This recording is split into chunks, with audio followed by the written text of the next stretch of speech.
All right, let's begin News Center. And the National Assembly Powers and Privileges Committee will Tuesday next week visit the washrooms where lawmakers are alleged to have received bribes to shoot down a controversial report on contaminated sugar. Now, last week, Kiambu Woman Representative Gathoni Wagashomba told the committee she listened to a conversation from MPs who had locked themselves in the ladies' toilets discussing the amounts each had been given but could not identify them.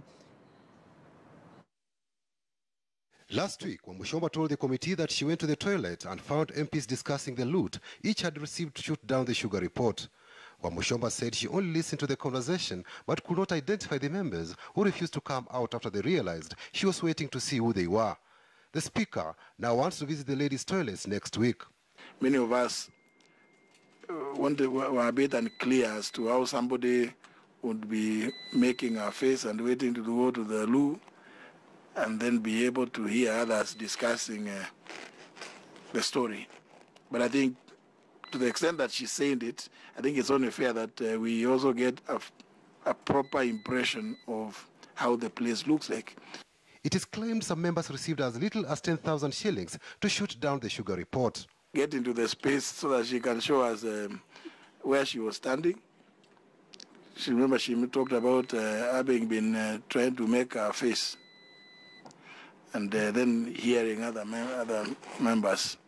I think it may be important that she attends.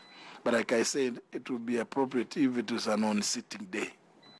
Nyeri County Women Representative Rahab Mukami, who is a member of the Trade Committee that jointly investigated the importation of contaminated sugar into the country, was the last witness to share her testimony. We were sitting outside the dining on the we were in the lobby with the Honorable Simba. We were having lunch. Honorable Gathoni Mushoba was sitting on another table with other members of parliament. We were not sitting together with her. And we were seeing whatever was happening. Mukami said there was intense lobbying to reject the report. I didn't see anyone receiving the money. Maybe the money was being given. I didn't see, and I can't attest to that. But I told them if they were receiving that money would be a curse.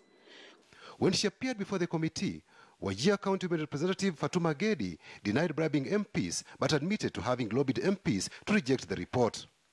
Mukami said MPs took partisan positions after the sugar report proposed to have Cabinet Secretaries Adan Mohammed and Henry Rotich take full responsibility for the importation of excess sugar, some of which was found to be contaminated and unfit for human consumption during a crackdown on contraband goods.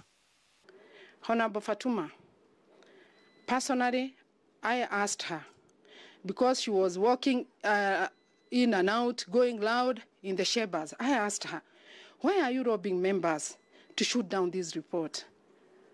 She inhaled insults on me. In fact, there are even members who called me, we Kikuyus, we are dogs, because it's like they were taking like we are targeting CSCs, but that is not exactly what was happening. I think there were members again who had beef with the shares of the committees. Even as the parliamentary committee investigates bribery claims of the sugar report, the fate of the seized contraband sugar that was said to be poisonous and contaminated and thus unfit for human consumption remains unknown. Patrick Amimo, KTN News, Parliament.